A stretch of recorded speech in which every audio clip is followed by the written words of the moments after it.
Hello, everyone. Good evening. My name is Froilan from Terra Plante PH, and welcome back to my channel. And I'm really looking forward for you joining me tonight. And I hope you will have fun later on. So, just a brief background. Excited ako to introduce this topic and to introduce the speakers later on because they're two of my great parent friends right now. So I've met these people along the way, and I've gained a lot of knowledge from the both of them kasi they're very, very good in their craft, and they also have a very great backstory. And also, they're very passionate about plants and plant rearing in general. So, um, first and foremost, thank you sa viewers na umattend in Facebook and in YouTube. And also to my friends who joined me now, and to the friends of both Sam and Robin who joined us now as well. So um, I think if we are all ready, and our speaker I think is very, very much ready now. So meron lang akong cheat sheet. So I will be I will be reading explain ko na lang so bear with me. The first guest for tonight would be a new friend that I found online, and she's also passionate about plants, and she's she's an RN, she's a nurse, an international cosplayer, and a soon-to-be medical doctor, and the founder of Plantitas and Plantitos in Facebook.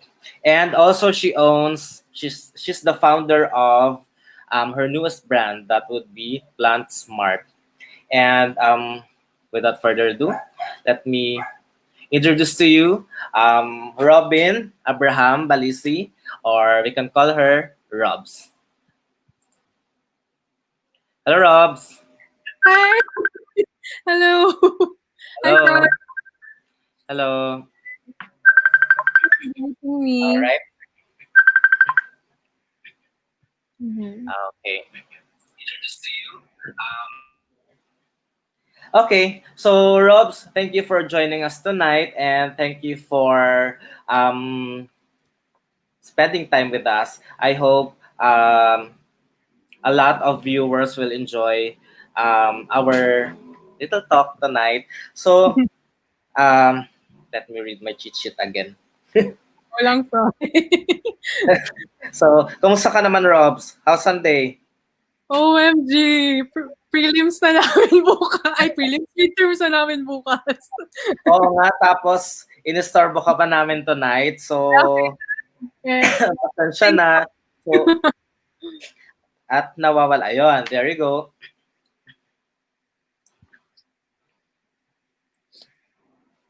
So, Robs, just give us a brief background kung paano nag-start yung Plantitas and Plantitos, your current successful Facebook page with 38,400 followers, members, and hopefully going 39,000 very, very soon. Thank you. Yes. Yung Plantitos and Plantitas, it came about during the early days of quarantine dito sa Philippines. And it was precisely July 19, 2020. And nag-start yan kasi my mom and I has this common love with plants. And ako, mas more sa practical kasi. Like, I love eating, so mas more also food plants. And my mom is more of the ornamental plant. And during that time, busy ako sa studying while si mom parang nabobore siya kasi siya lang yung nag enjoy sa sarili niyang plan. So, I need the group for her to enjoy and to look for people with common interest. So, yun. It's actually dedicated for my mom. Now it's dedicated for all plant lovers. All right. And in such a short time, no, grabe, sobrang bilis dumami ng ano ba to? Members mo. And Yeah. I remember the first time I joined the group, it was just 10,000 or going 11 pa lang kayo, right? No. Yeah, so you were one of the first members sa group ko. And then, yun, gising na lang ako biglang 38.5 na. I'm like, thank Oo you so nga. much. So, grabe na. I mean, successful because I think right on time lang din yung group mo, and nagkaroon dahil sa mga plant parents out there. So we would like to know, and nabanggit mo na kanina na it's for your mom. So aside from that, what inspired you to hindi pala naka-live. Hindi pala tayo naka-live sa Facebook. Let me see. Aren't we live on Facebook? Ako, inaabangan na yun ng mom ko. Let me see. May problema ba?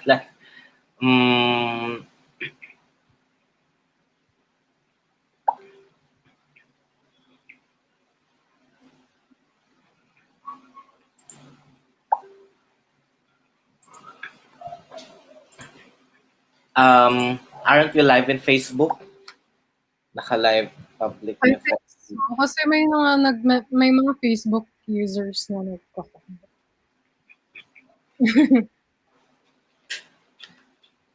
Let me check kung paano nangyari, bakit hindi tayo naka-public. We are public tayo on Facebook. So I don't know what happened.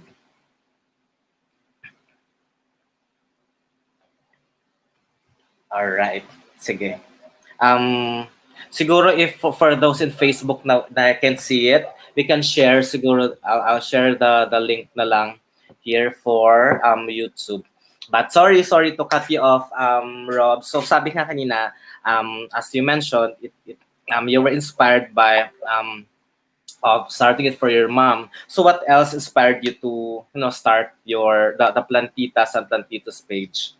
Yeah. So, yun nga. Tinry ko lang, sinubukan ko lang. And then, afterwards, sineryoso ko na siya. So, the official brand na nakasabit with the name na Plantitos and Plantitos is Plant Smart. And well, Plantitos and Plantitas is accidental. Yung brand na Plant Smart is hindi. It's not. Kasi nakita ko masyadong maraming tao ang interesado, tapos marami ring nag-aalaga. And because of this, I would want yung Plant Smart na ma-impart yung importance ng environment sa mga tao. Because, yung mga current news natin, like for example, yung mga endangered plants, right? So it's not just yung kuha lang tayo ng plants, get ng plants kasi gusto natin. We also have to be responsible sa nature and mga policies ng government natin regarding nature. All right. Perfect. And so Rob, kailan nag-start yung passion mo into plant rearing? Oh, yan. Yung plant rearing kasi, I can't recall pero bata pa lang ako. It started with food actually. And inaisip namin ng mom ko na mas better na kung ano yung ginrow mo sa garden mo, yun yung kainin mo, di ba? So, we started planting vegetables, and then afterwards, I delved into herbs like basil, yun yung mga starter plants ko nun. Para kainin kasi mas masarap siya pag fresh. And then dun nag-start yung passion ko because it's satisfying to grow something and then eat it afterwards. Okay, perfect. So, let me ask you, totoo ba yung sinasabi nila na once you go into plant rearing. So, lagi siya nagsisimula into something and then later on it evolves into another thing. And hindi mo lang mapapansin yung garden mo or your house will be full of herbs, full of ornamental plants, full of veggies. Totoo ba Yeah. yun? Roy, nakikita mo ba to? Oo Dati nga. mo berry to. Ngayon, from herbs, nag-branch siya into ornamentals. Ngayong year na to na masyado akong na interesado sa mga succulents and mga cactus. Like, for example, this is actually my first dish. And maliit lang siya before. Maliliit lang siya. Ngayon, lumaki na. Gano'n na And siya katagal, Robs? I'm not sure, pero binili ko to before na maliit, around mga, kailan ba to? Nung August. So, it's actually a gift for my mom.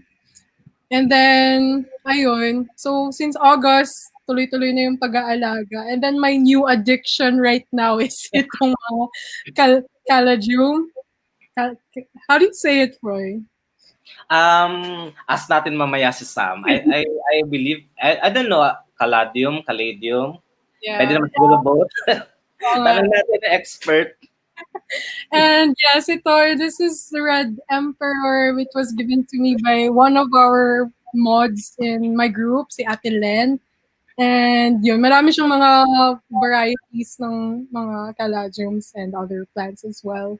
And ito, I found it interesting kasi yung dun sa succulents, iba-iba yung itsura niya and some of it are weird and interesting. Like for example, itong detox na to. Yeah. Alam mo, nakita ko din yan in Facebook and I'm also part of the group kasi weird look. Anong family siya? Ano ba siya? Okay. And they call it ata rock plant. I'm not sure. Tanong natin kay Prof. Ma'am. Okay, perfect. So totoo nga na nag-evolve and it grows bigger. Meron din akong caladium, isa lang kaso kinakain ng daga. Oh no. So that infestation dito, I think it's a pink one. So yung soft na pink na color, I forgot kung anong name nun. So, because I'm very bad with the plant names. Ang hirap kasi dahil may scientific name, tapos may common name, tapos baka mamaya mali tayo ng sabi, mali tayo ng pangalan. Tapos, yun, pangalan per place. Oo. So, ang dami mong plants sa likod, no? Meron pa sa labas sa may backyard namin. Amazing, no? So, may I know bilang legit or certified or an expert, sabihin natin Plantita check, plant parent check. So, anong masasuggest mo na, plants for yung starter pack? Sabihin natin, do you have like a starter pack for herbs?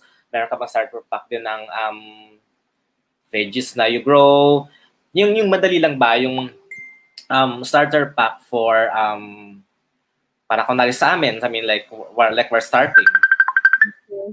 For me, passion ko is the love of food. So I started with edible plants. So what I did was to get the seeds such as pechay, and then you try to grow it, and then afterwards, anong tawag doon? Satisfied ka na nag-grow siya, and then eat it afterwards. Pero for aspiring plant parents, I think you should choose which plants resonate to you the most. Like for example, like succulents, since they're less, anong tawag doon? Hindi siya high maintenance. So I think a lot of people would appreciate yung succulents better. And if talagang love mo yung plant na yan specifically, hindi siya basta-bastang mamamatay. It won't die easily, and you you care for it more. It's the Ah, same as choosing a pet, pero this one we're choosing a plant, right? Like, but so my mom is giving me actually my starter plants when I was a kid. This one, no, I'm not sure kung nakikita nyo, pero this is oo, chai. It's written here, that's yeah. why. And uh, bok choy, yeah. So these are really easy to grow. Even arugula for salad lovers. There, I'm not sure if you can see it. Yeah, And you have those sa backyard nyo, no? yeah. I'm starting to grow it now, and they're actually little plants already. I think it's also nice that you grow your own food kasi um I don't know, I think it would be mas fresh siya kasi kukuha lang doon sa likod. Saka yung yung parang napapanood natin na yung sa mga food show, yung mga gano'n na they grow their own food tapos they prepare it on the table. Parang from farm to table, I think yun yata yung tawag doon or I'm not sure. No, and Mhm. it's really nice na ang you gave us the thought na plant rearing is not just about ang yung mga display plants. It's Yeah, also about preparing plants for your own food, tapos plants for well, herbs is part din naman ng food or could probably also be medicinal plants, 'di ba? yes, it's plants are very practical actually. Kasi, it's not about just looking at it and appreciating it. It's also the effect, their effect in the environment. Like for example, you live in an enclosed space, so plants actually are. You can see that there are plants that are good for air. What do you call that? Yung nagfi-filter ng air. I'm not sure. uh, Purifiers ba 'yon, mga tawag? yeah. Air So purifier. there are more benefits to it actually. Mhm. And you've mentioned kanina, Robs, about PlantSmart. Mm-hmm. And can you tell us more about PlantSmart as your brand? Mm-hmm. Okay, so the Plant Smart, as a brand, I've already made steps in registering it, so I can officially own it. Yeah, and the patent is in the works, even the DTI registration. Kaya abang kayo ng mga merch and like shirts and bags. Ayun. So, like I said before, the Plant Smart is for the serious side of plant rearing and also being aware of our policies such as yeah, endangered plants and like the word itself, plant smart. Um, kailangan you have to be responsible plant parent. Oo, kasi na-mention mo kanina, plants are like, pets. So this time around, hindi siya animals, but in a form of another living or thing. Where is Plantitas and Plantitos headed? Same with PlantSmart. Anong expect namin sa Facebook page mo and then your current brand aside from na mention mo kanina na merchandise. Yeah. Yeah. Okay, so let me tell you first the mission of my group. So if you went to my page, you can see the cover page there. May mga nakasulat na be kind in character, generous in knowledge, and respect nature, and most importantly, have fun. So I'm wishing that my members there uh, would do yung yung mission na yun. And it can be a gentle reminder for plant parents out there to be proactive to protect nature and also to remind other aspiring plant parents on how to be responsible plant parent. Ayun. And of course, the vision of this group would be to serve as a platform for small business owners like plant businesses, ganon, and also be a melting pot in sharing the love for plants. And yun, as a backstory, my mom would always tell me na, since I was young and an only child, my mom would say na I've been so blessed.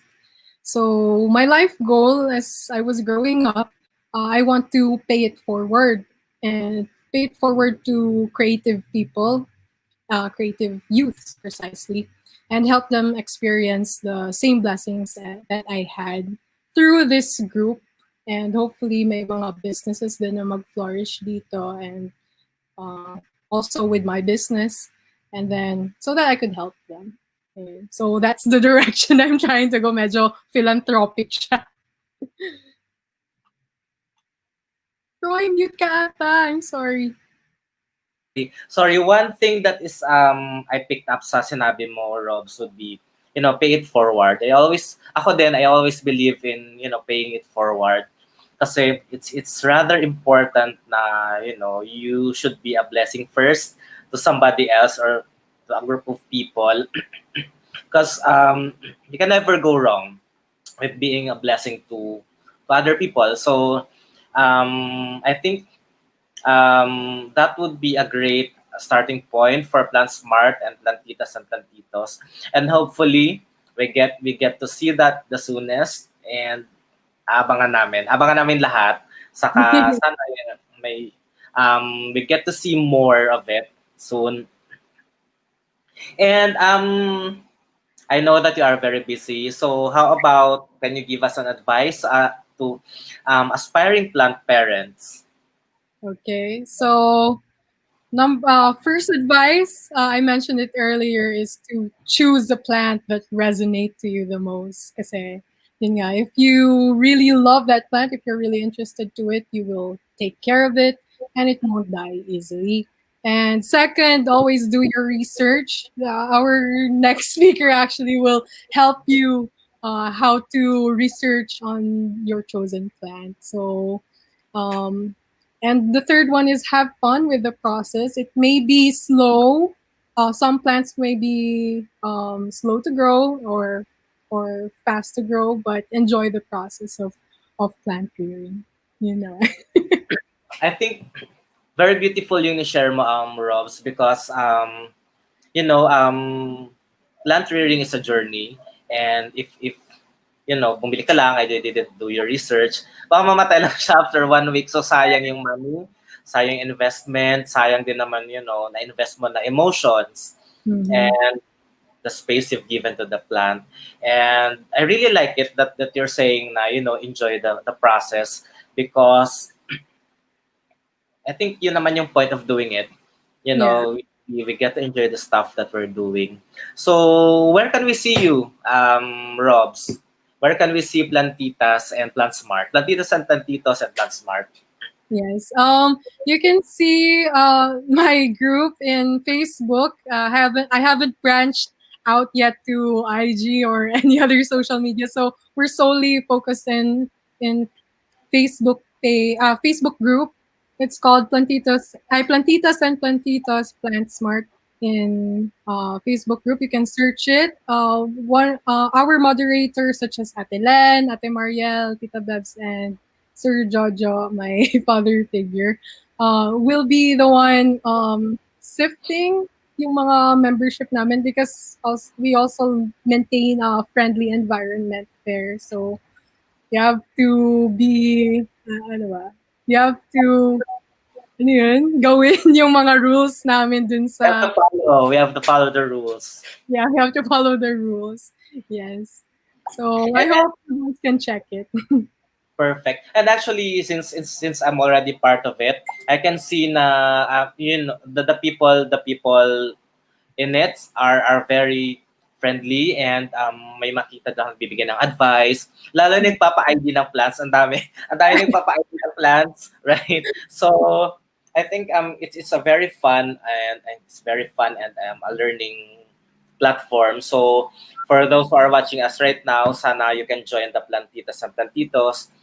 Robin is very helpful. In a brief background lang, nung chinat ko siya, nagre-reply siya. So I wasn't really expecting na founder, admin, magre-reply. So I'm very thankful. Saka ako yung pinagbigyan niya ako sa interview more than meron siyang scheduled interview with a large network. Kaya Yeah. nahiya ako at nagpapasalamat ako. So thank you, Robs, for giving us time, spending us time with us today, na sana may matutunan yung mga viewers natin, and for giving us nuggets of wisdom about plant rearing. So anything else that you did want to probably share kung meron, or would you be okay with answering a few questions kung meron man? Sure. I would also want to share sana yung future activities ko in the group, which is Sure. like they're gonna be like a featured, what do you call that? Like featured plants daily. So yun yung abangan ninyo, and I would want sana yung mga members ko to be proactive in sharing their plants and be featured in there. I'm not sure if I'm making sense. No, actually, abangan ko yun, Robs, yung feature plan, kasi hindi, since sabi ko nga kanina, medyo I'm also starting. So it would be very, very good for all of us na, we get to learn about the plants we would want to rear, and also we are rearing right now. So thank you for, and abangan namin yon, promise. Magla-like ako at mag-share ako about it on a daily basis. So Robs, thank you again for spending your time with us, and we know that you are very busy with school and with all other stuff. So, good luck sa exam. Good luck sa exam. Thank you very much. Thanks Thank for having you. Perfect. All right. So, there you have it, Robin. So, thank you so much, Robs, for spending your time with us. And ulit-ulit ako, no? So, I'm really sorry. I'm fairly new, so I really hope na you also enjoy spending time with us. Okay, so before I introduce the next speaker, let me see. So shout out to our friends, to Richard. So Richard is one of my good friends na nagsusupport lagi sa YouTube channel ko, and Ma'am Gans. So Ma'am Gans, thank you for words, for inspiring me, kasi lagi ko na siyang kausap. Tapos sorry kasi walang pangalan dito sa there you go, nakikita ko na. So Sir Jico, so shout from Paranaque. Thank you very much for watching. Chuck, salamat Chuck. And si Chuck ay also a very good friend and kababayan, and probably a relative din, or a relative. So Chuck, salamat. Ching and Carlo, Jimmy, and Jasmine. So maraming salamat sa lahat. And all right.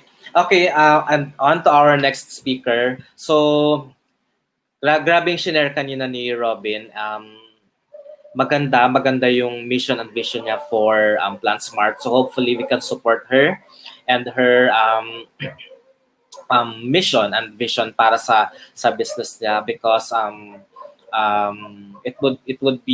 we would highly appreciate na may ganong klaseng business na hindi lang siya into making money, and hindi lang siya into parang medyo self-interest. So it's also about helping the environment and helping the people in the process. All right. Okay, so yung next speaker natin kanina pa ready. So pinagawa lang siya ng konti. Okay, so paano ko ba to introduce yung next speaker natin? Kasi medyo heavyweight to eh. Medyo heavyweight yung profile. Same with the first speaker, Heavyweight, kasi may 38, almost 39 na followers in Facebook. So our next speaker guest is the founder and owner of Tito Sam's Plant Shop and a well-known botany professor. Nanonood ako ng mga ano nito, ng mga pinapost sa Facebook, pero mostly hindi ko intindihan kasi microscopic level. So I also tinatry ko din mag-research kasi parang sobrang pang matalino, so hindi kaya ng utak na. so, so kaya sobrang idol ko to in the world of botany. So he is a well-known botany professor, and he will be introducing a very great great method or concept later on. So ayun, so since kanina pa siya ready, I'd like to welcome also a good friend. So si Samuel, wait lang. Yeah. Samuel Caralos Brillo. So welcome Sam. Hi, good evening, guys. Hello, good evening to everyone and to those people who are watching to this live right now. Okay, so I will not be in talking much of introduction now, so I'll just go to the to the talk itself. Okay, so let me share my screen. Is it okay? Sure. Mhm. Yeah, Yeah. because this is a PowerPoint presentation. So okay, just a moment.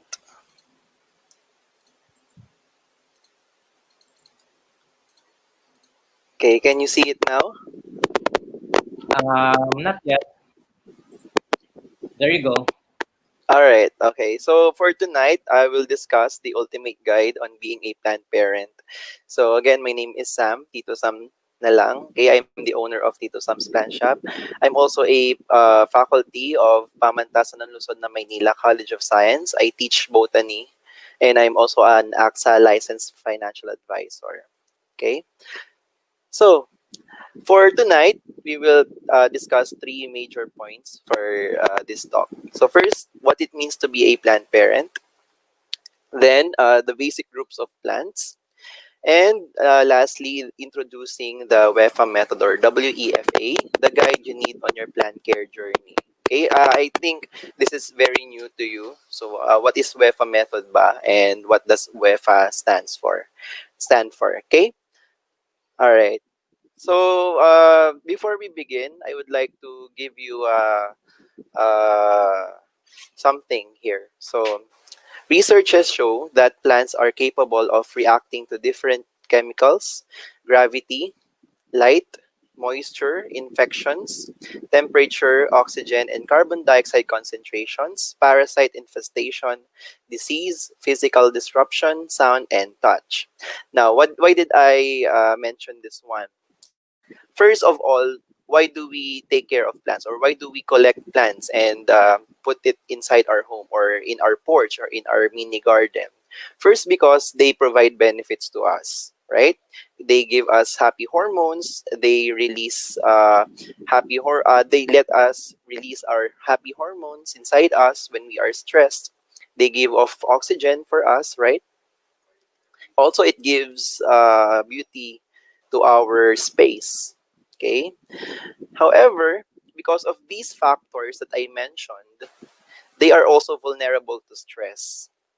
Okay? So, hindi natin masyado napapansin in everyday that uh, every changes in the environment or everything that we introduce to them, whether it's a sound, whether it is light, no, fertilizers, chemicals, okay, yung simpleng usok sa niluluto natin, they can react to it. So they are also prone to stress. And these things come together in the growth and development of plants. So being a plant parent, we have to be responsible, right? And there are different types of plant parents. First, these plant parents collect and they use plant care as hobby. They want to see plants grow, no? And they really want to add more and more. Sabi nga nila, there's no such thing as many plants. So, yung mga nakikita natin sa YouTube, si Planterina, si Crazy Plant Guy, and other YouTubers na may mga plant collections, they share good things and practices about plant care. So they are considered collectors and hobbyists. Also, there are plant parents na may knowledge and experience sa plants, no? Sa study of plants, the application of techniques in order to propagate and reproduce plants. So these are horticulturists, agriculturists, and botanists as well.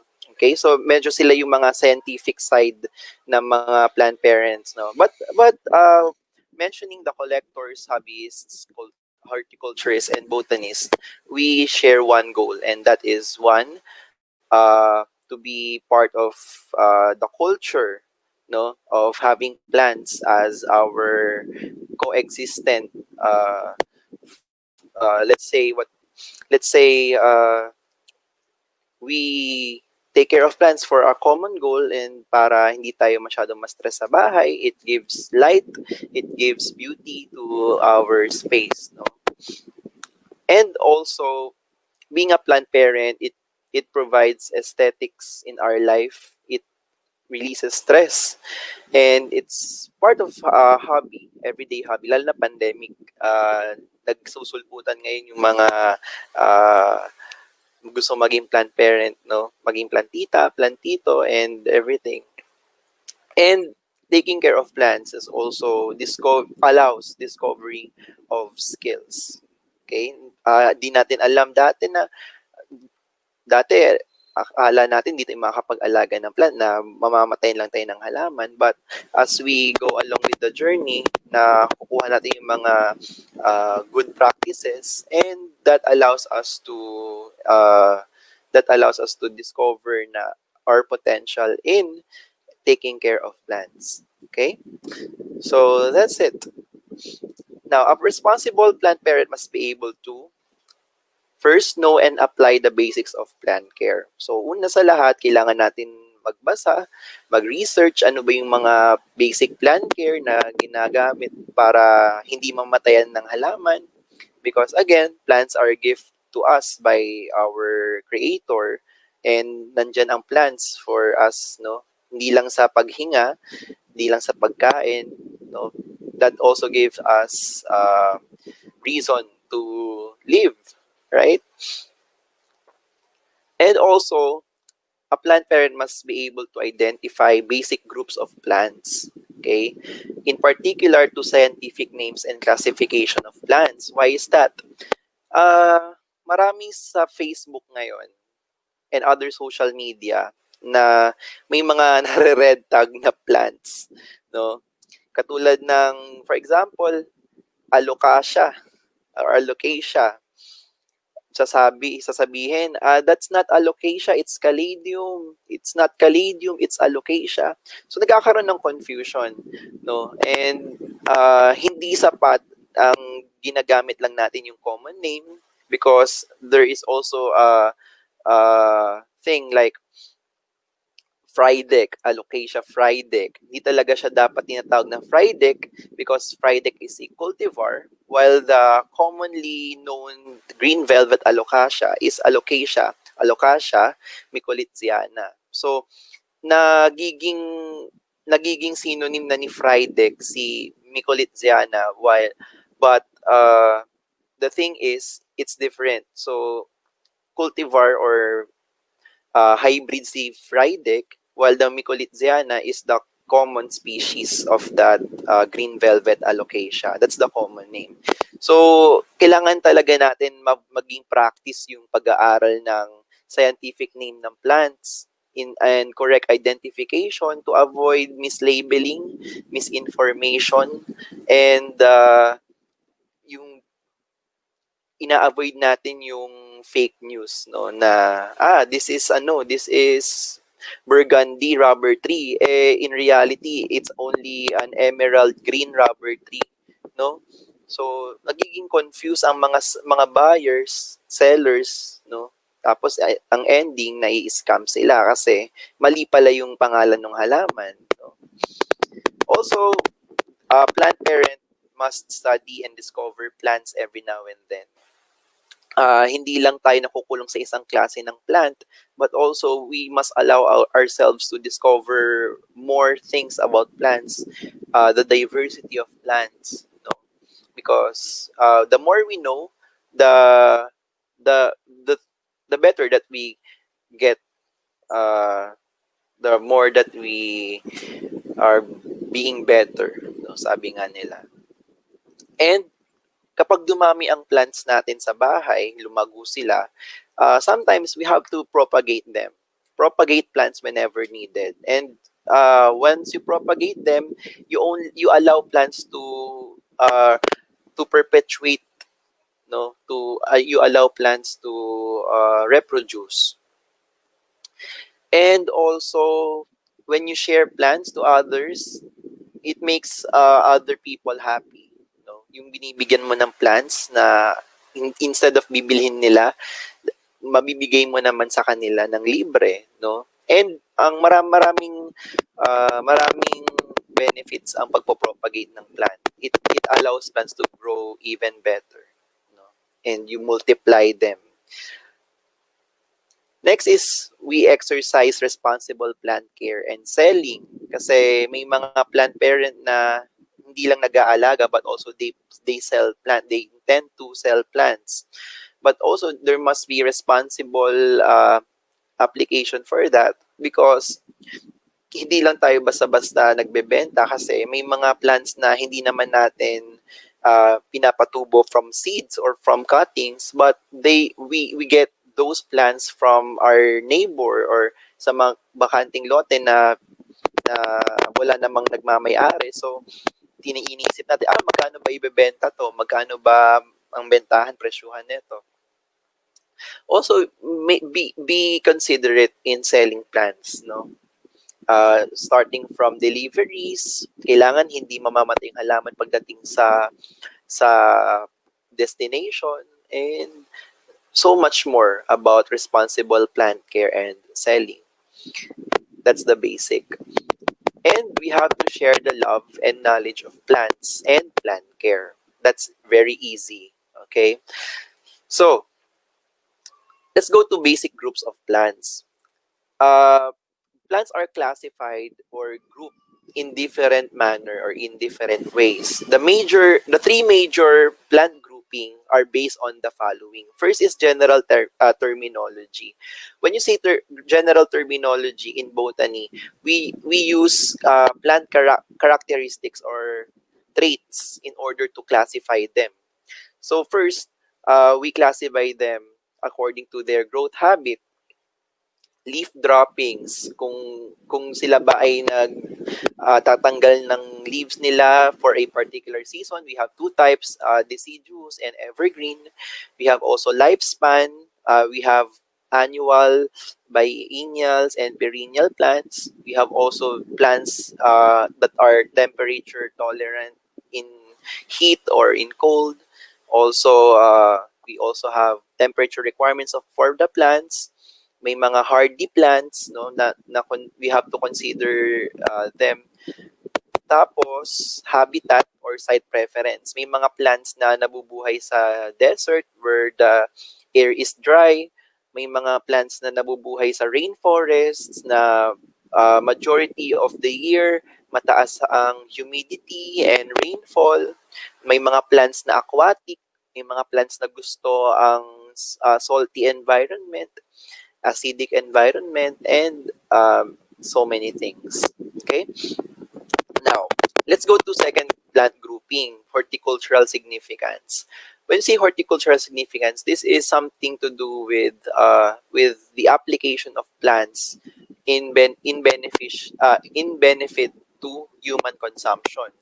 So first, we have the edibles, classified into fruit-bearing plants, vegetables, culinary herbs katulad ng basil, thyme, oregano, and spinach, and marami pang iba. Also, plants can be classified into ornamentals katulad ng cut flowers, yung ginagamit for bouquets, katulad ng tulips, rose, okay, stargazers, and so on. And we have also plants for landscapes, ginagamit na bedding for landscape and gardening katulad ng alternantera, and meron din santan, gumamela, meron ding mga jasmine, no? Ginagamit sila for landscaping. Now, last grouping is with scientific classification. So, in science, we classify them based on evolutionary adaptations, characteristics, genetics, plant parts. So, for example, the lowest group of plants or land plants, the non-vascular bryophytes or the mosses. Then sunod si pteridophytes. Then mga gymnosperms, and then angiosperms, monocots, and dicots in particular. So, in plant grouping, sa mga common people, mahirap si scientific classification talaga na intindihin. But the two major plant grouping na common for people na hindi naman sa science is yung general and horticultural grouping. Okay? Now, why is classification important? It provides organized and systematic groupings of plants in order to avoid mislabeling, confusion, and misinformation. Also, by groupings of plants, we can determine characteristics and significance common to one another. Okay? So, yun. Sa being a plant parent, you have to be responsible again in identifying plants. Hindi dapat tayo nagre-rely lang sa common names because maraming plants na halos magkaparehas ang common name, or sa sobrang daling tandaan ng common name, we sometimes use the common name in other plants na may ka-look-alike niya. And pag nagagamit natin yon na mali, we lead other people sa maling information. So yun, isang gusto ko lang i-emphasize in being a plant parent, kindly and please use correct scientific names for plants. Okay? Kung alocasia siya, use alocasia, caladiums, no? Philodendrons, maraming klase ng philodendrons.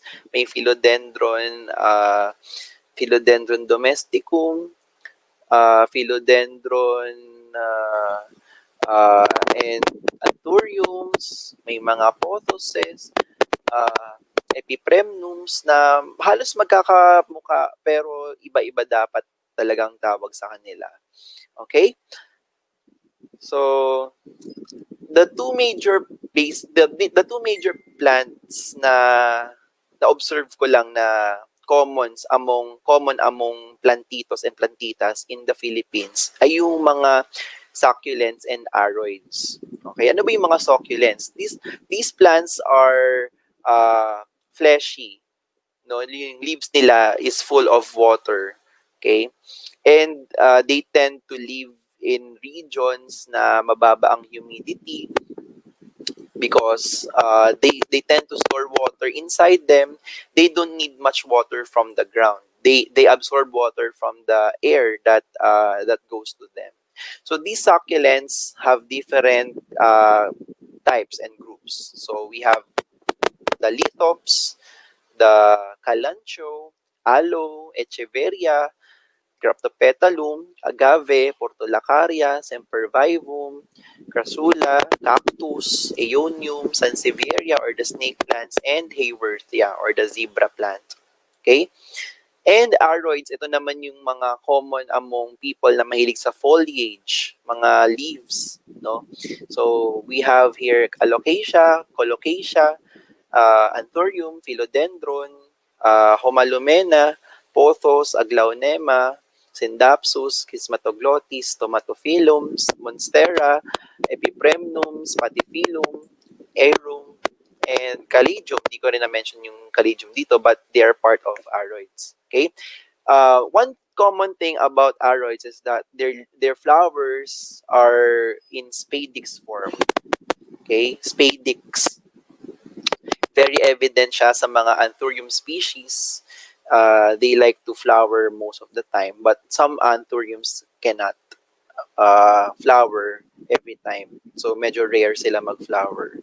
Okay, so these are the two major basic group of plant na kadalasang ginagamit for indoor care and for hobby na rin ng mga aspiring plantitos and plantitas. But there are other groups of plants na hindi ko na mention dito, but I provided a link in the previous slide to know more about basic groups of plants.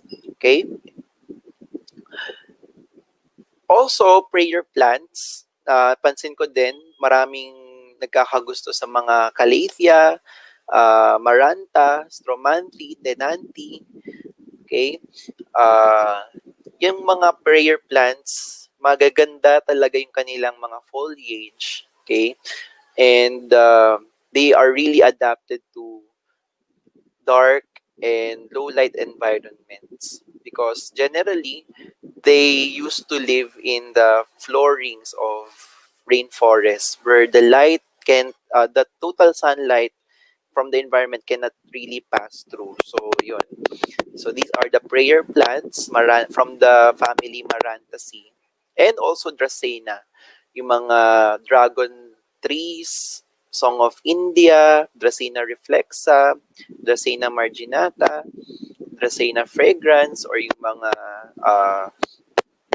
fortune plants, tea plants, Cordyline fruticosa, also yung crotons or the Cogeum variegatum. Yun. So, yan yung mga, isa din sa mga common among plantitos, plantitas na nasa bahay. So, mga Dracena. Okay? Also, yung Sansevieria, mga snake plants, very common din. Okay. Now, I'm showing you right now the 4 major things that plant needs. So, meron tayong ditong sun, donut, air, egg, soil, juice, sandwich, and water. So, what do you think are the 4 things that plants need to grow? Very, very grade 1, grade 2 science. So, generally, these are the sun, water, soil, and air. So, makita mo dito sa other side of the PowerPoint, yung 4 elements. We have water, earth, fire, and air. So, saan na kaya tayo patungo sa topic natin for tonight? Okay. So, I'm introducing now the Wefa Method or WEFA method. Now, ano ba talaga yung Wefa Method na yan? The Wefa Method is a method that I devised my own because of watching Avatar The Last Airbender. I'm a fan of it. So, in-incorporate ko yung 4 elements na to in plant care and also in understanding the rules of 4 elements in plants. So, again, the Wefa method encourages everyone to understand the role of 4 elements. These are water, earth, fire, and air in the growth and development of plants.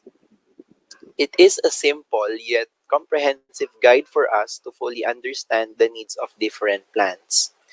Using this method, we can reduce the risk of killing our plants.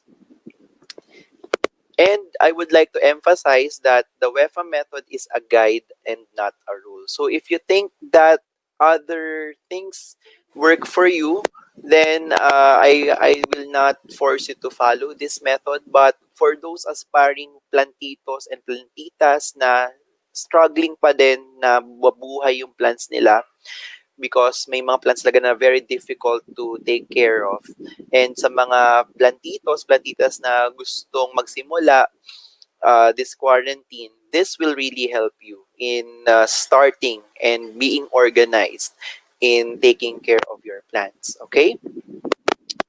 Now, kung meron kayong pen and paper sa inyo ngayon,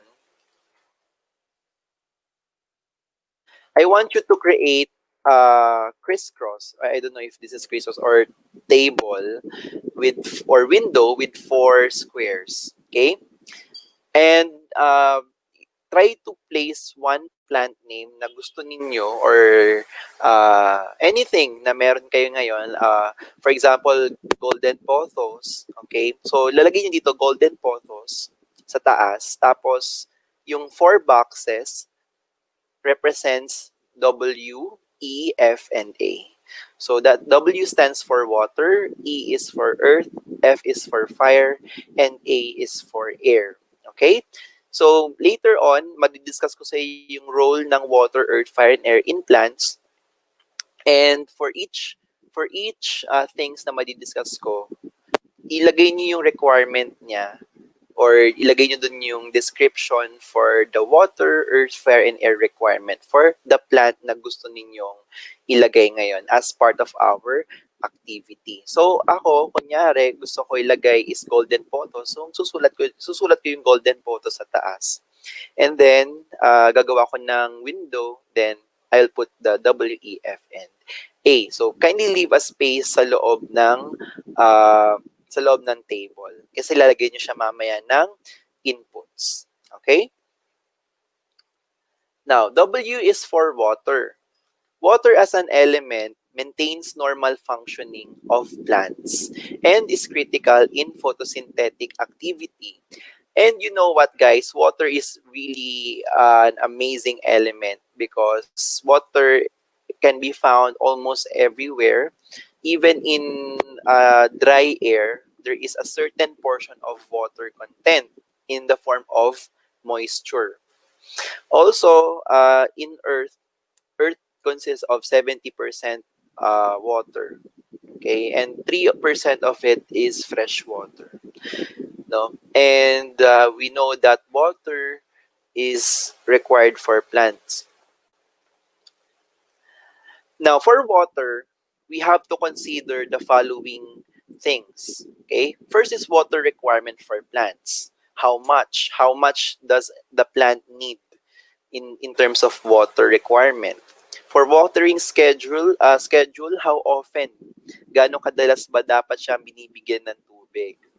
Watering method, how do you water the plants? Kailangan ba sa katawan mismo ng plant or dun lang ba sa lupa, or how do you introduce water to them?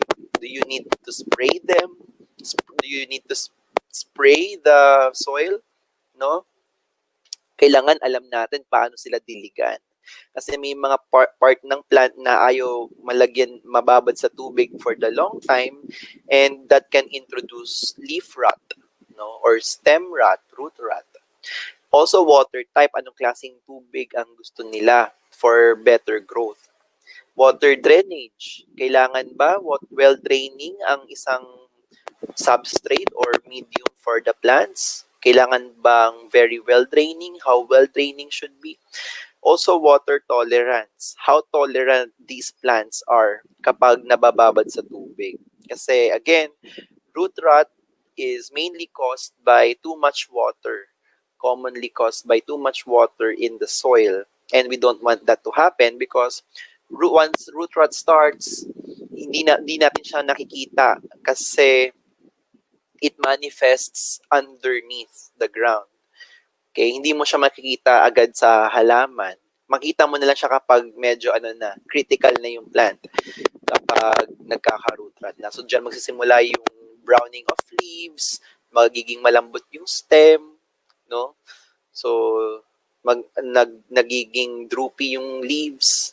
Okay? So, we don't want that to happen. Let's talk about the water requirement. Not all plants need so much water.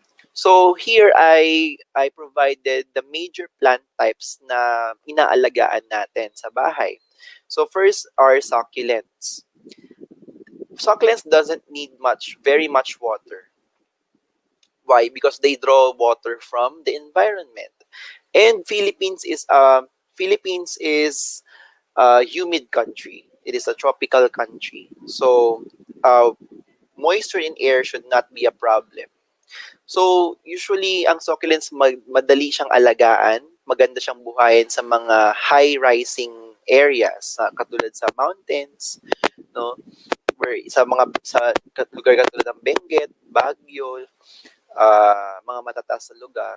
Kasi doon, hindi masyadong humid ang air. So, it's easy for them to adapt.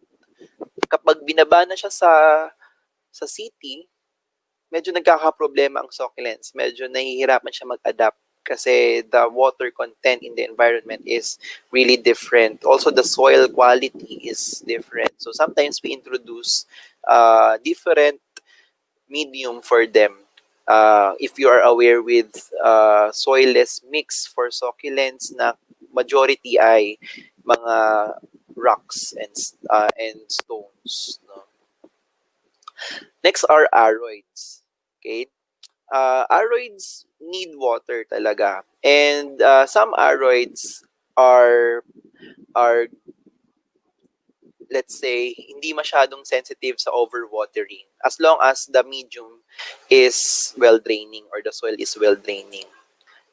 Similar with prayer plant family, mga calatheas natin, marantas, stromanthi, they need also water. But the difference between the two is that yung prayer plants, they like to sit in moist water all the time. They don't want their soil to be dry because once dried, madaling mapapakita ni prayer plant kung kailangan na niya yung water and madali siyang mamatay kapag hindi agad na tutubigan or nadidiligan.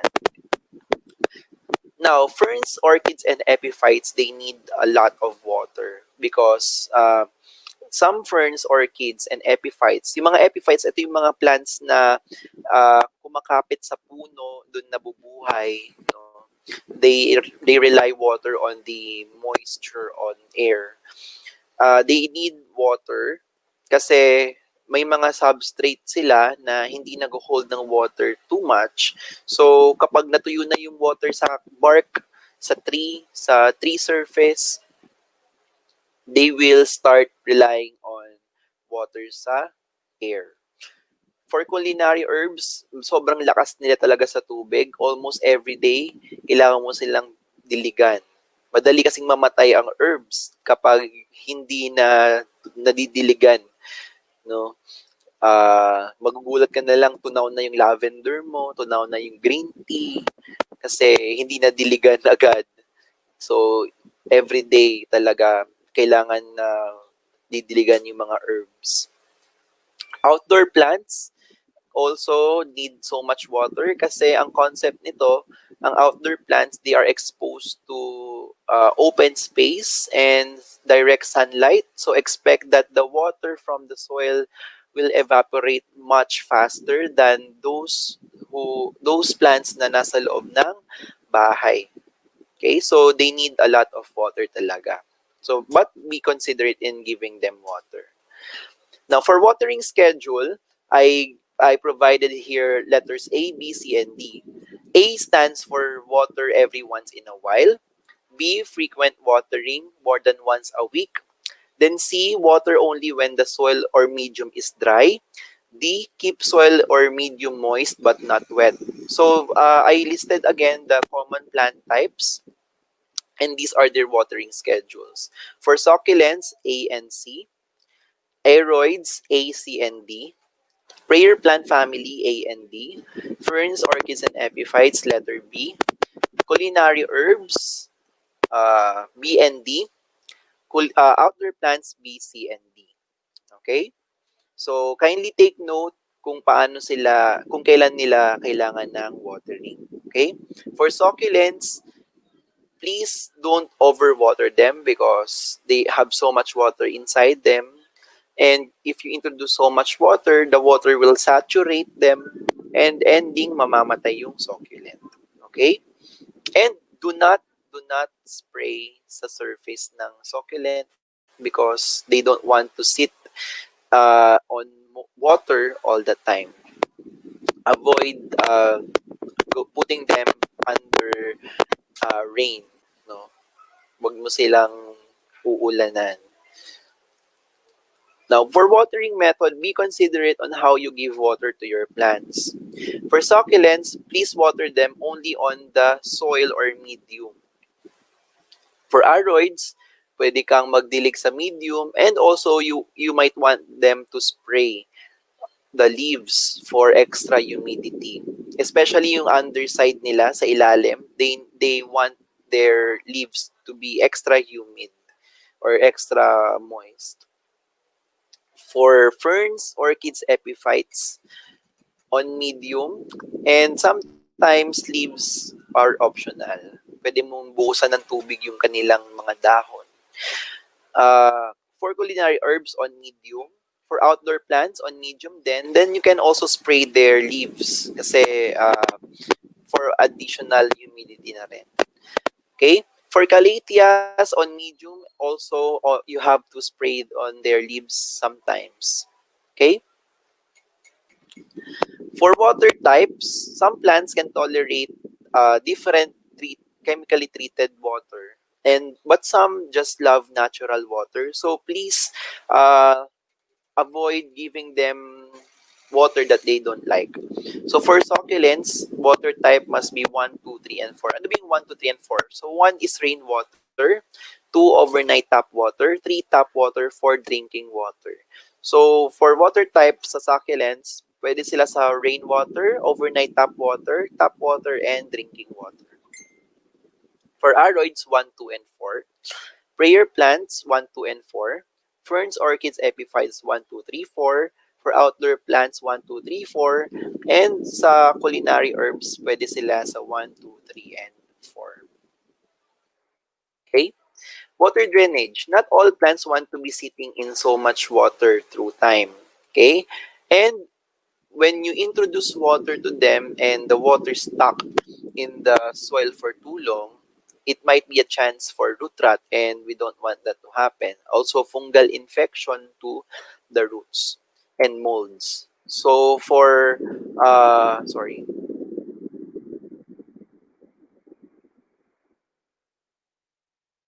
Okay.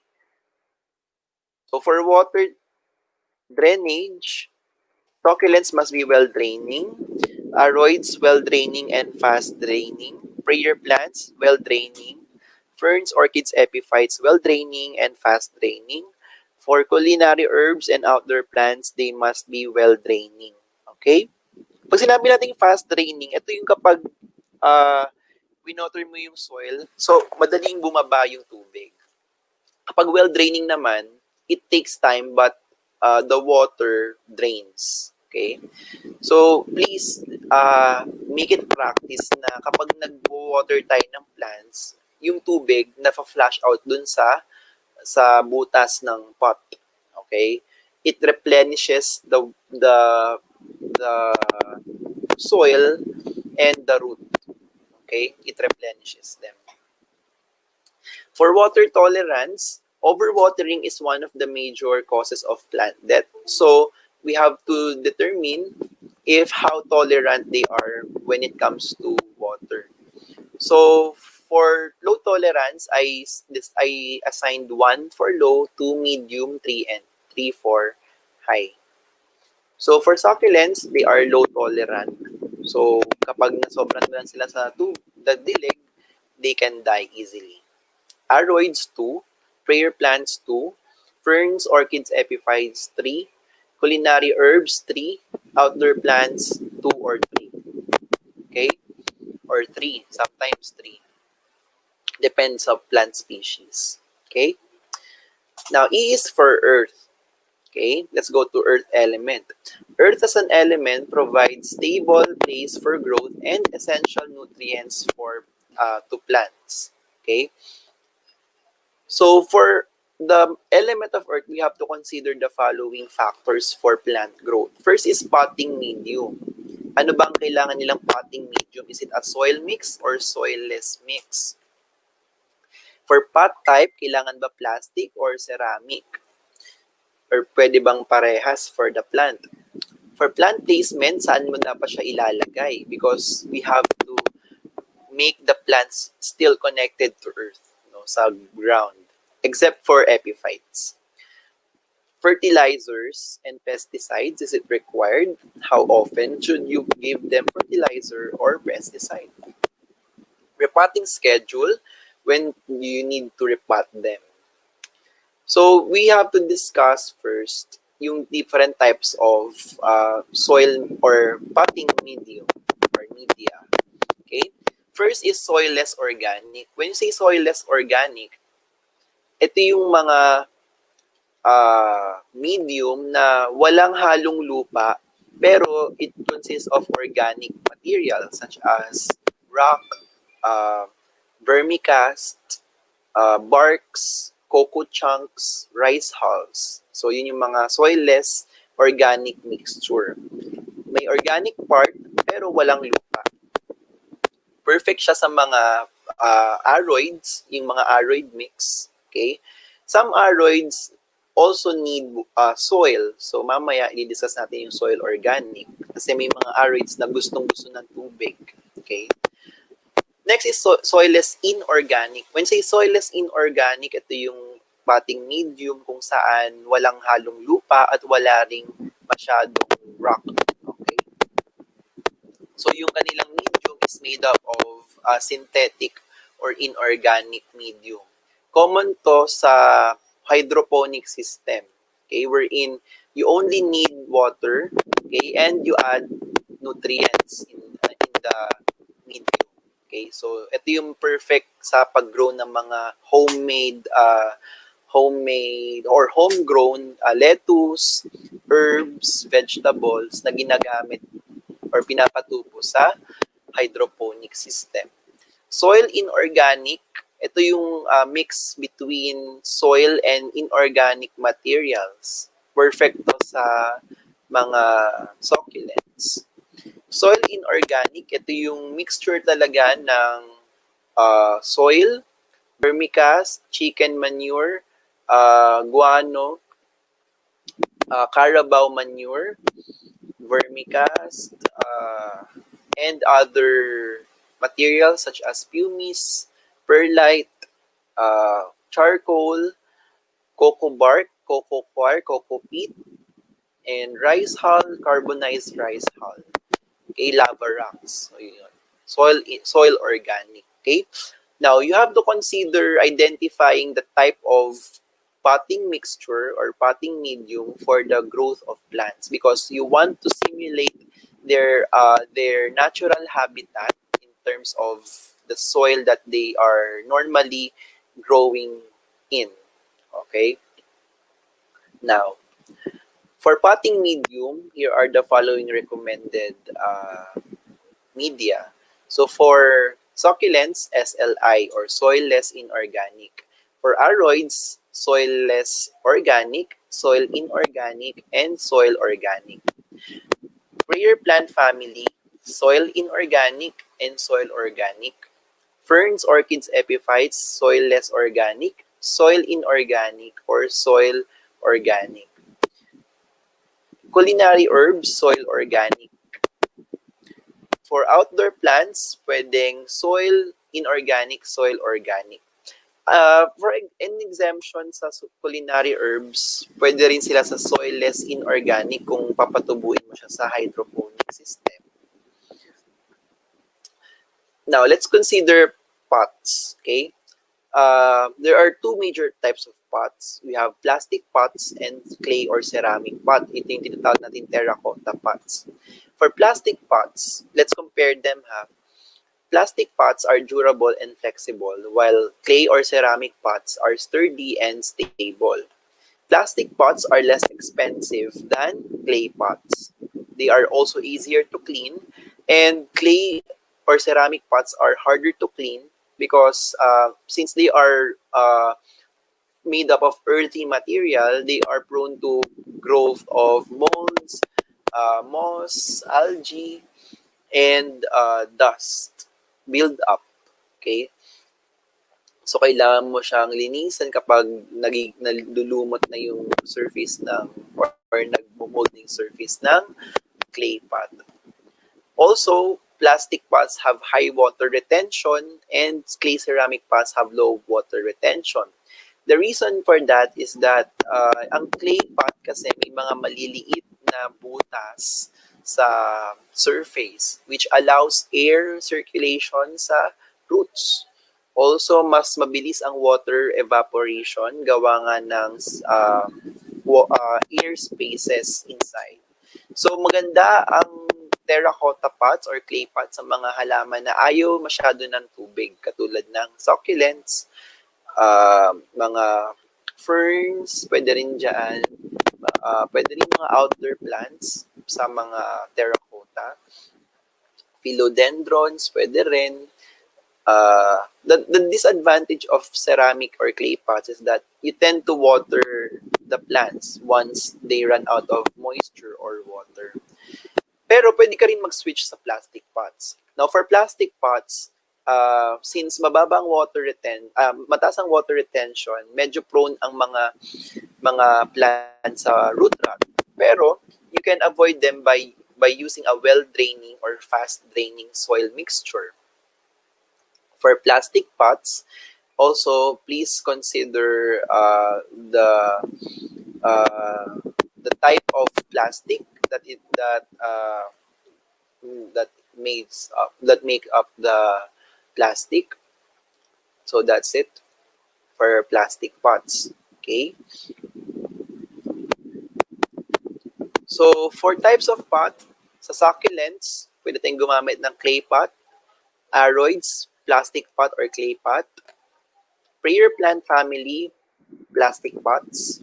Kasi kapag nilagay mo siya sa clay pot, madaling mawala yung tubig. So, dilig ka ng dilig. But it's your choice. Ferns, orchids, epiphytes, other. Kasi may mga ferns, orchids, and epiphytes na ang medium nila ay yung bark of tree, sanga, or driftwood, bark. So, minsan iniikot lang yung orchid sa bunot, no? Just lalagyan lang ng konting uling. For ferns naman, sa mga kahoy din tinatanim. So, wala siyang soil talaga na evident. But some species, you can put them on clay or plastic pots. Culinary herbs, by the way, for ferns, orchids, and epiphytes, they need to have air circulation sa kanilang roots and also good moisture level. So, make sure yung kanilang roots hindi masyadong natatabunan. Okay? So, you want them to expose. Culinary herbs, some herbs are grown in hydroponic system, but some are in pots. So, I recommend plastic pots rather than clay pots. But again, it's your choice. For outdoor plants, usually plastic pot or clay pot. Kasi yung iba naman hindi nagpapot eh. Tinutusok lang sa labas na sa bakanting lote. Okay? Let's go to indoor and outdoor placement. May mga plants na gusto sa labas, sa direct sunlight. May mga plants na kailangan lang sa loob, sa shaded area. Now, for indoor and outdoor placement or areas, you have to consider other factors such as the level of sunlight. Indoors, less ang sunlight compared kay outdoor. And also, mas less ang airflow sa indoor. Yung natural airflow hindi yung electric fan, because that's different story. But that can increase air circulation inside. Sa outdoor, mas mataas ang airflow. Indoors have different humidity depending sa location ng bahay. The highest humidity at home is sa lababo, sa CR, sa kitchen areas. Kasi dun yung may gripo. So kapag naghugas tayo ng kamay, may mga tubig sa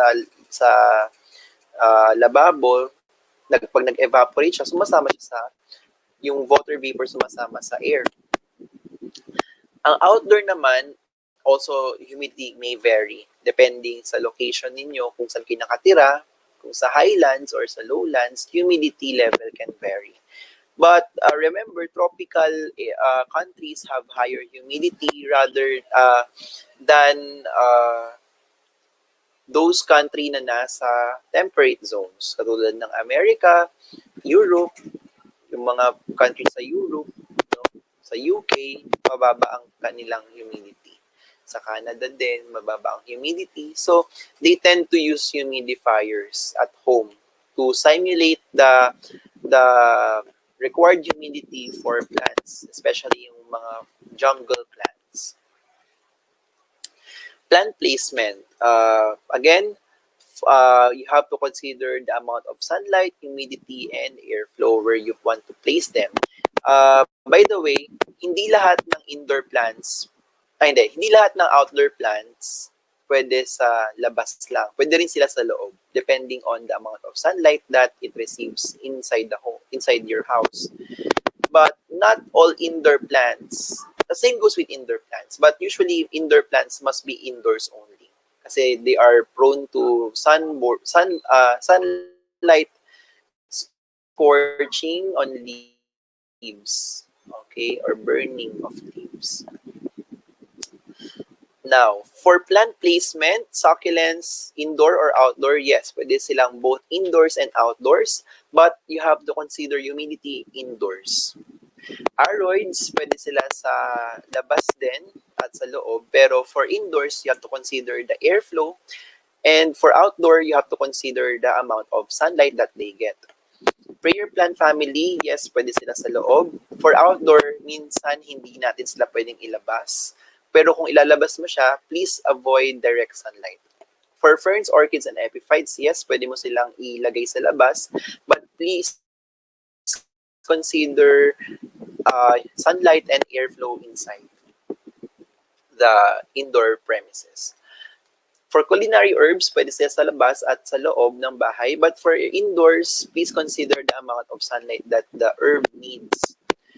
Outdoor plants, kung ilalagay mo sila sa indoor, medyo no. Pero yung ibang plants, pwede. But usually no. Kaya nga sila sa outdoor. Usually, ito yung mga flowering plants. They rely on direct sunlight for flowering. Outdoor, yes, pwede sila sa labas totally. Now, let's talk about fertilizers. There are different types of fertilizers that you have to consider in giving your plants. Not all fertilizers are applicable to specific group of plants. There are two major types of fertilizers, the complete and incomplete. The complete fertilizer consists of three primary elements that plant needs. So, ito yung nitrogen, phosphorus, and potassium, or NPK. Some fertilizers are incomplete kasi wala yung three major nutrients. Pwedeng nitrogen lang, or potassium lang, or phosphorus lang.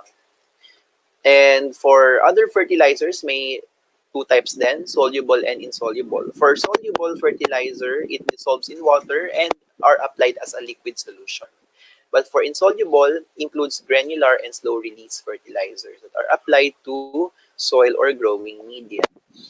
For inorganic and organic, ang organic fertilizer or all natural, it came from plant or animal matter which contain carbon compounds. Inorganic fertilizers come from different sources other than animals or plants. So, when buying fertilizers, kindly take note of these types para hindi mamatay yung plant sa klase ng fertilizer na binibigay kasi pwedeng mamatay ang plant on too much nutrient din. Pwede silang ma-stress sa overdose ng nutrients. Okay? Sobrang saturated ng nutrients sa kanilang soil. Now, in pesticides, we have different types based on target pests and based on their content. For target pests, we have fungicides, insecticides, herbicides, nematicides, rodenticides, acaricides, miticides, molluscicides, bactericides, algicides, and avicides. Please use the correct pesticide for specific pests that you want to eliminate. For example, maraming aphids and bugs sa aking plant. Can I use fungicide? No. Please only use insecticide because fungicide are for fungi only. And that should apply to others. Okay? For based on content, we have pesticides that contain chemicals katulad ng organophosphates, carbamates, pyrethroids, and sulfonylureas. Okay? For biopesticide, it has different forms. We have microbial pesticides katulad ng bacterium, fungus, virus, or protozoan that target specific pests. Biochemical pesticides, these are genetically modified plants that produce insecticidal proteins themselves, and plant-incorporated pesticides. Now, for repotting schedule, may mga Plantita and Plantitos na sobrang excited mag-repot. But if I were you guys, I recommend when buying plants from other areas or kapag dumating yung plant from a delivery, please allow plants to adapt to your environment because plants can be stressed in different environment that they are in. So, when repotting, kindly take note of the things kasi pwede silang ma-stress, ma-transplant shock. Mahirap sa plant na yun. Mahirap sa part ng plant. So, first, succulents, transfer them when the plant is large enough and propagate if necessary, and when leaves are mature, and also you can propagate them through seeds. For aroids, they must be root-bound first or if the plant is large enough. You can propagate them using cuttings of epiphytic stems with mature nodes, rhizomes, tubers, corms, and seeds. For prayer plants, they must be root-bound and if the plant is large enough. Individual plants with separate root system from mother plant and seeds can be propagated. Ferns, orchids, and epiphytes, please transfer them when they are root-bound and if they need a replacement medium. For propagation, you can divide them through dissection of the individual roots or from the mother plant, or for orchids, you can separate the keikis. If seeds are available, you can also plant the seeds directly. For culinary herbs, same goes with the previous one, and outdoor plants as well. For outdoor plants, you can also propagate them through cuttings in different forms of techniques, katulad ng marcoting, grafting. Okay, you can also plant them through seeds once the fruit is there. Okay. Now let's go with element of fire. Okay, fire as an element offers warmth and energy from sun through sunlight for plants. Okay, for fire we have to consider two factors. First is light requirement and temperature. For light requirement, do they need direct or indirect light, dim or bright light? For temperature, do they love hot temperature or cold temperature? For light requirement, succulents really like light. Okay? They will not survive in very low light. Okay? They are adapted to direct sunlight as well. For aroids, medyo minimal lang ang sunlight na kailangan nila because they are used to low light from the forest floors. Prayer plant family, ganun din, katulad sa aroids. Ferns, orchids, and epiphytes, they love sunlight. Culinary herbs as well, lalo na yung mga outdoor plants. But, since nilagyan ko ng asterisk yung succulents and aroids, please be considerate in providing light for them. Now, if wala po kayong natural sunlight inside the house, I recommend getting grow light, yung LED grow light or UV grow light, whatever grow light available for plants for their light requirement. Now, may nagtanong sa akin before, kailangan ba naka-on ang grow light for 24/7. It's up to you. But in nature, there is a night and day cycle. Plants need nighttime as well for photosynthesis kasi there are two phases of photosynthesis, the dark and the light dependent. Okay? Yung dark cycle pati yung light dependent cycle, plants need darkness kasi in order for normal functioning of plants. So we want to simulate that as well inside our home. Okay, for light requirement, succulents need direct or indirect light, low to bright light. Aroids indirect from low to bright light. Prayer plant family indirect light from low to bright. Ferns, orchids, epiphytes direct or indirect from low or medium to bright light. Culinary herbs direct or indirect light from low to bright light. For outdoor plants, direct light from medium to bright light. Temperature tolerance.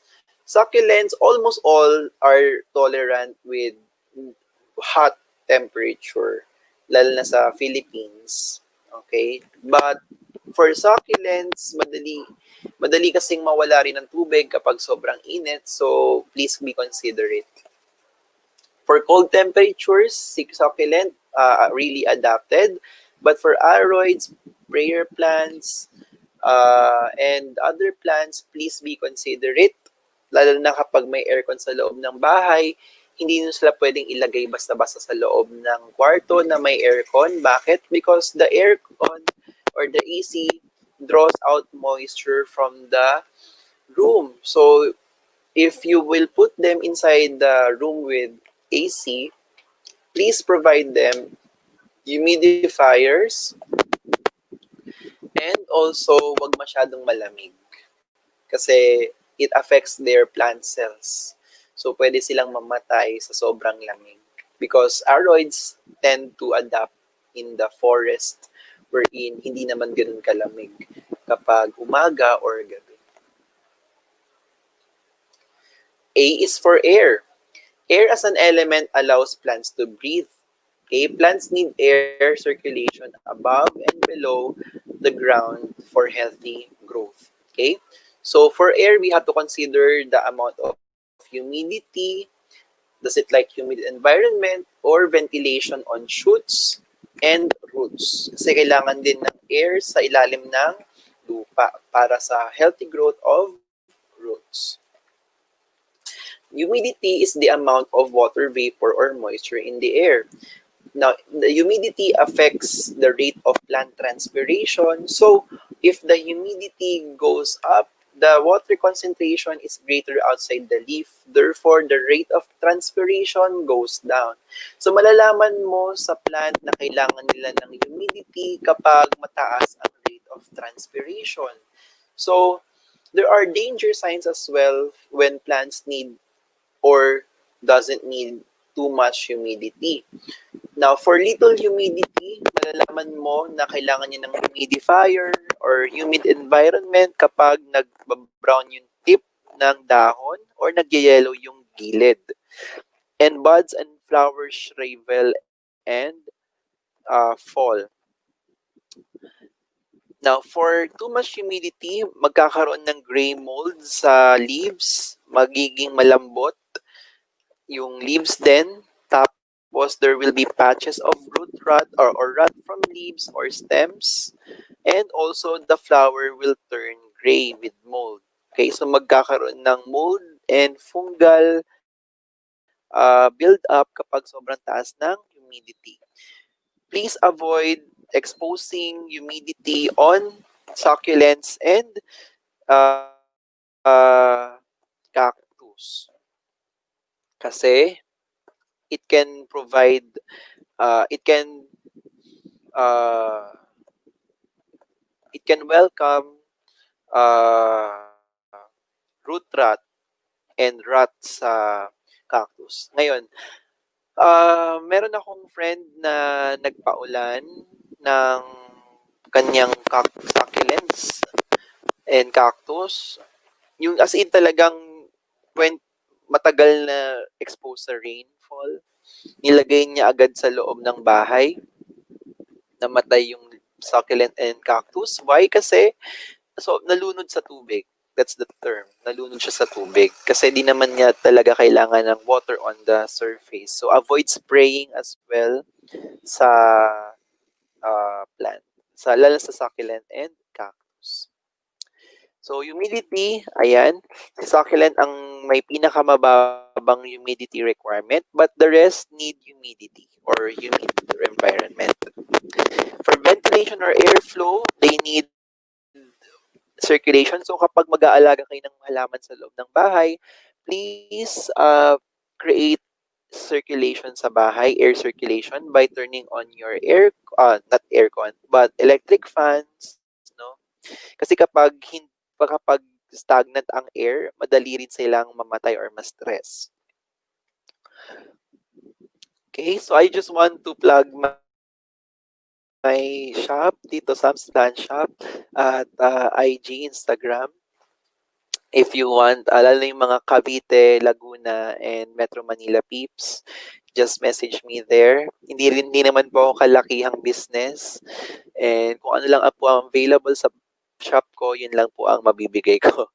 And I don't have that large puhunan for exotic plants, no?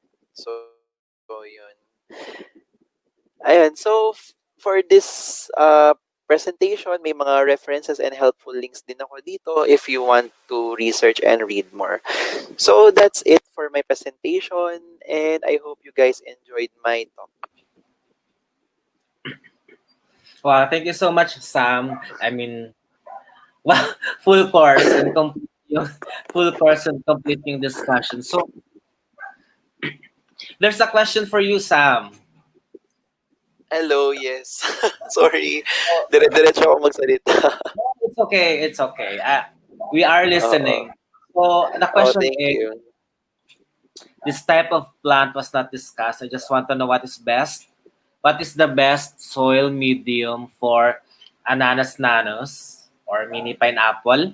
Mine have side Ananas, shoots. yes. Pineapple, bromeliad family, yes. Best potting mix for bromeliads? Generally, bromeliads are tolerant naman sa organic soil mix. Okay, but make sure it's well draining. So, ang bromeliad din kasi ang kanilang leaves ay medyo fleshy katulad ng snake plants. Medyo fleshy 'yan mga bromeliads. And yung mga bromeliads na makakapal ang dahon. So, make sure mas mataas ang ang organic content but not the soil content. So you can mix 50% loam soil and 50% rice hull or pumice or tree barks. Ayun. So yun, safest medium for ananas for bromeliads, no, katulad ng pineapple, yun, pineapple plants. Maganda yun, yung organic soil, organic mix. All right, perfect. Thank you so much, Sam, for answering that question. And curious lang ako kasi ako may question din. I was told that Sure. the bromeliad family is also part of the carnivorous plant family. Tama ba yun? I mean, Okay. Actually, carnivorous plants have different plant families. When we talk about botany and systematics, there are different groups of carnivorous plants. Meron tayong pitcher plants from the family Sarraceniaceae and Nepenthaceae. Sarraceniaceae are the old world pitcher plants, while the new world pitcher plants are in the group of Nepenthaceae. Maraming Nepenthes and pitcher plant species sa Philippines kasi we are in a tropical country and may mga mountain regions tayo na matataas where the moisture and fog really are abundant. So they really like humidity, yung mga pitcher plants. There are also carnivorous plants katulad ng Venus flytrap, the common Venus flytrap, Junia muscipula, and the sundew. Okay? If you are aware with sundew, ito yung plant na may mga malilit na drops ng parang tubig na sticky drop. Okay, na kapag dumapo yung isang insect, mag-curl siya. So that those are sundew. They belong to the family Droseraceae. Okay? And meron din tayong Byblis, Byblis, isa rin siyang klase ng carnivorous plant. And yun yung mga general carnivorous plant na alam natin. So yun, they belong to different plant families, but to answer your question, they don't belong to the family of bromeliads. All right. Thank you so much, Sam. So, I guess, wait lang. Parang meron pa yatang question.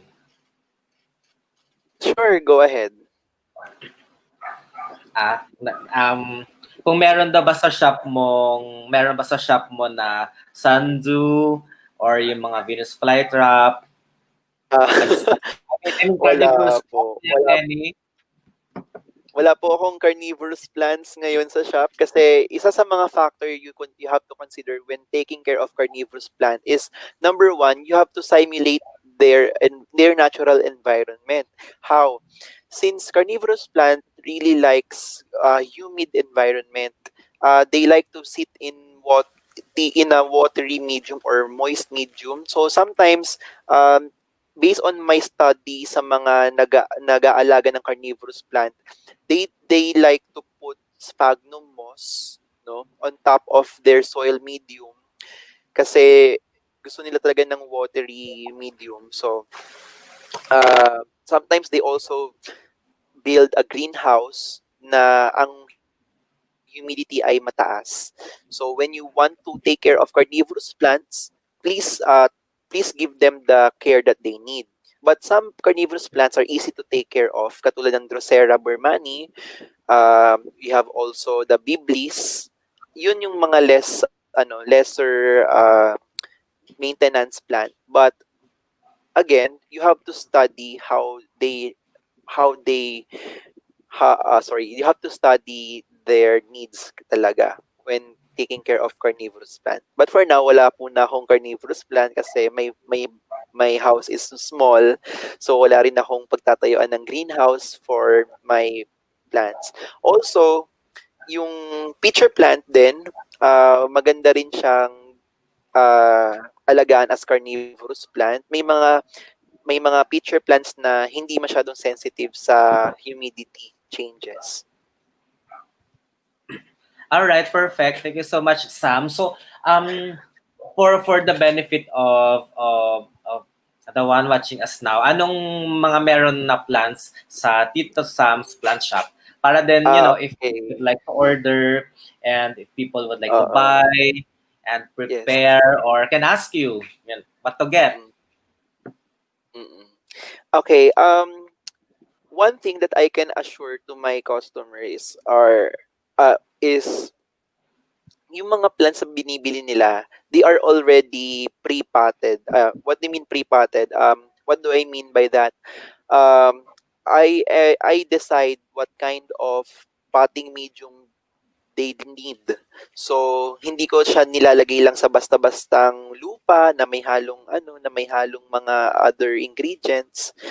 Inaaral ko talaga paano yung tamang potting medium nila kasi I don't want my customers to rely lang sa binibigay ng mga sellers. For example, basta lang makatanim sa lupa, it's customized talaga. Kung ang binibenta ko ay mga aroids, I prepare aroid mix.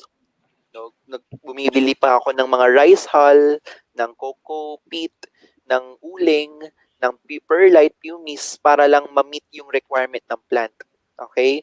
So, yun yung isang promise ko sa mga customer ko na I repot them on the right medium para hindi na mag-alala si customer. Also, yung mga common plants na nasa store ko ngayon ay alocasia, pothos, variegated peperomia, yung Peperomia scandens. Also yung green Orlando and green emerald philodendrons. Ano pa? Peace lilies, Platyphilum species. And ano pa? Snake plants. Yung Sansevieria trifasciata, Futura robusta, Sansevieria parva. Ah, hindi pa ako wala pang masyadong plants sa bahay ngayon kasi nagre-restock ako for this month pa.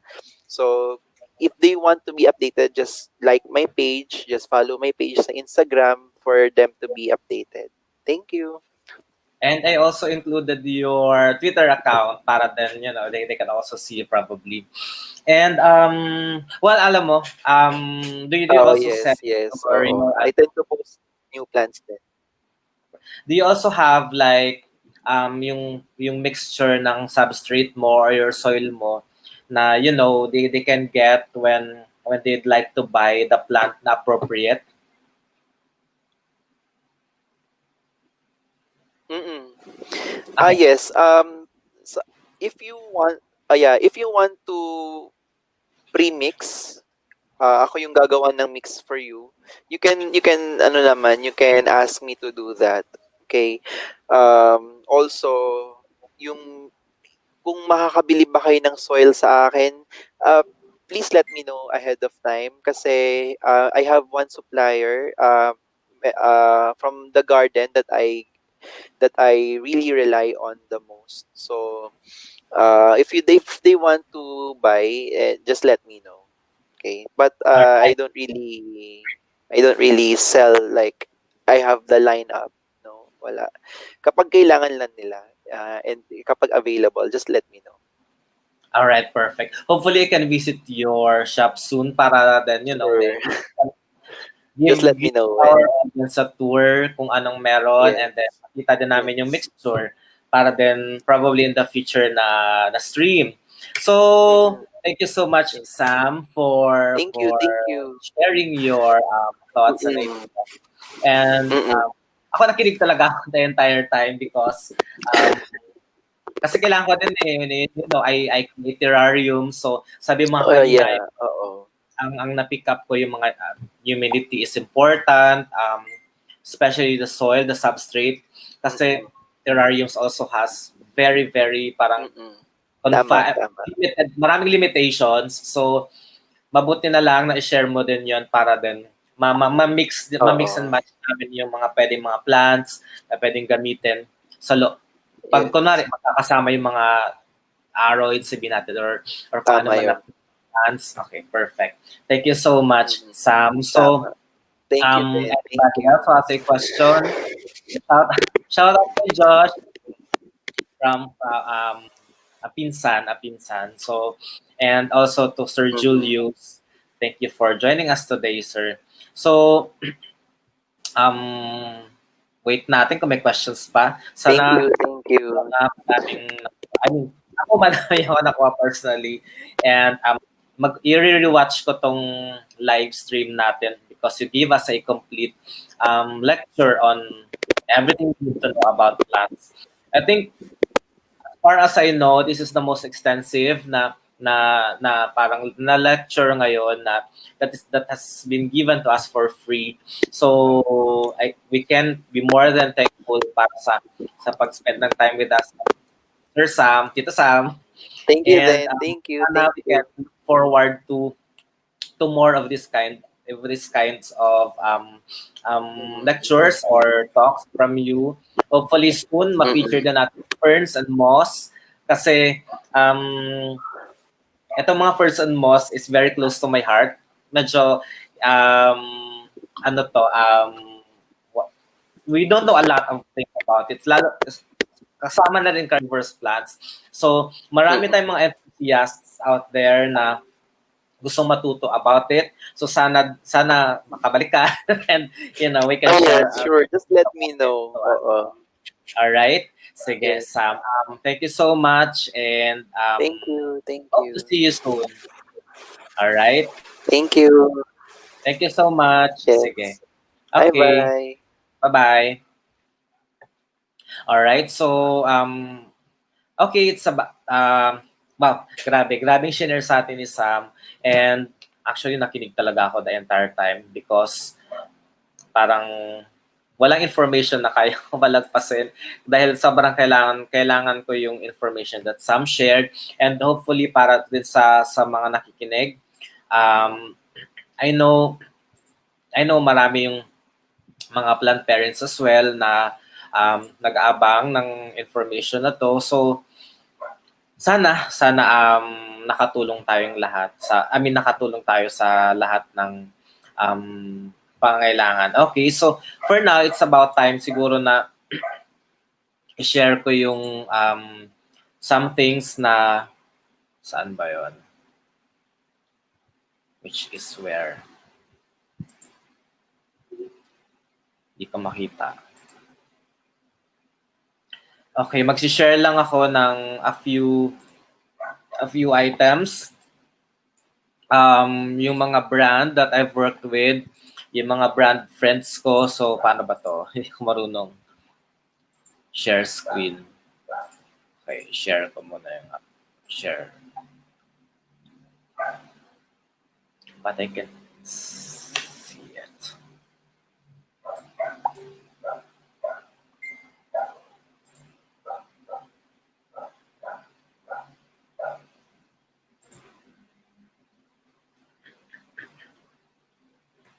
Can you see my screen? Tingnan ko nga kung nakikita ko din.